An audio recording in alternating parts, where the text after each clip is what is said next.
सांगली जिल्ह्यातील खानापूर तालुक्यातील घाणवडजवळील सावंतमळाजवळ सकाळी 7 वाजण्याच्या सुमारास मायनीकडून भारत बेंच 4 चाकी तरकारी वाहतूक करणारे वाहन व 14 4 चाकी वाहन यांचा भीषण अपघात झाला। थोडक्यात वाचले दोनही वाहनांच्या चालकांचे जीव।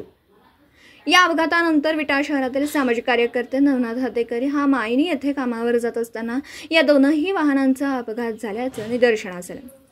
सदर आजूबाजूच्या नागरिकांबरोबर नवनाथ याने प्रथमतः अपघात झालेल्या वाहनांमध्ये कोणी जखमी झाले आहे का याची सर्वांनी मदत कार्य म्हणून पाहणी केली।